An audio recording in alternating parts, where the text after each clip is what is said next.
everyone, it's author Sandra Wilson here in the Kindness Kangaroo Library with another Storytime session. Today's book is about a unicorn, and it's a unicorn named Velvet, and this book is Velvet to the Rescue, and it's written by Elizabeth Mason Ruth, and it's illustrated by Julie Mason.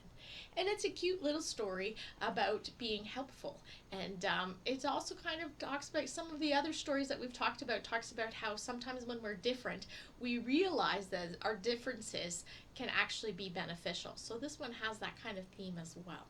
So here we go, Velvet to the Rescue, and as always in the description below you'll be able to find a link where you can get your own copy of this book. And there's something special about this book that we're going to talk about at the end.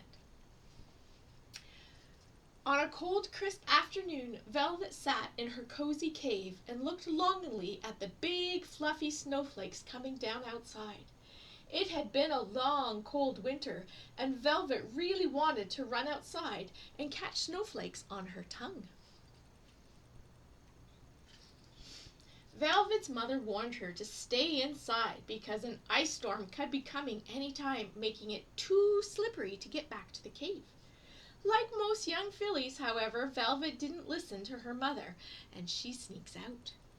After having the most wonderful afternoon prancing about in the snow, she heads back to the cave. Just like her mother warned her, it's too slippery to get back home. Velvet can't believe she's stuck outside now, and in an ice storm to boot. As she considers how to get up to the cave, Velvet hears a noise. She sees a rabbit digging about and quickly hides in the bush. Velvet is very shy and self-conscious about her cabled mane. As she is hiding, a loud crack echoes in the snow-hushed meadow. The ice beneath the rabbit cracks, and he suddenly falls through the ice. Forgetting about her shyness, Velvet leaps out of the bush and passes her cabled mane to the rabbit.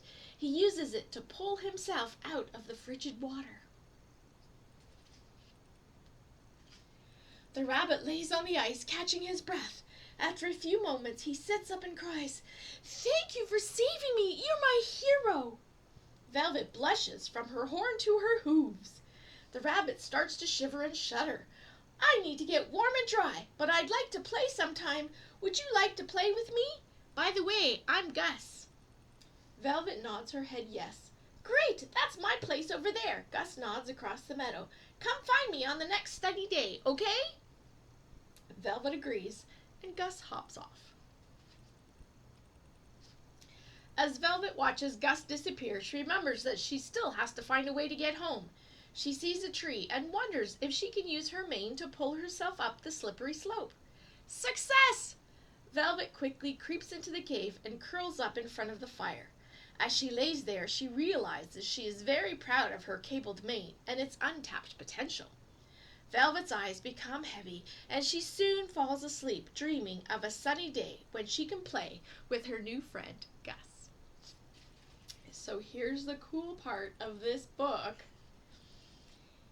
The back of the book has a crochet pattern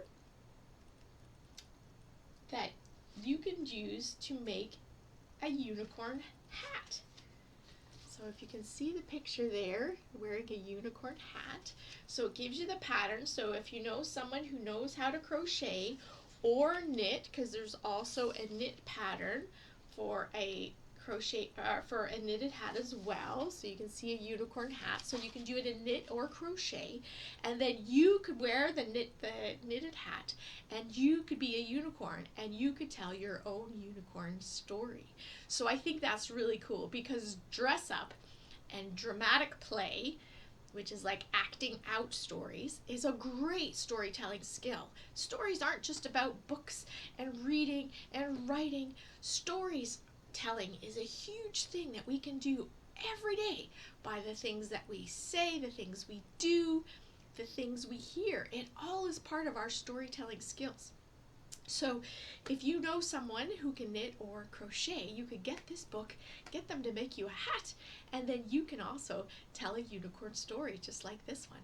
And if you don't know, I do believe if you go to the author's website, she has some pre-made ones, or maybe you can find a unicorn costume at a costume shop like Once Upon a Guy's in Allura. and then you can act out a unicorn story of your own. Okay, everyone, thank you for joining me at this story time session, and I hope to see you at the next one. Bye!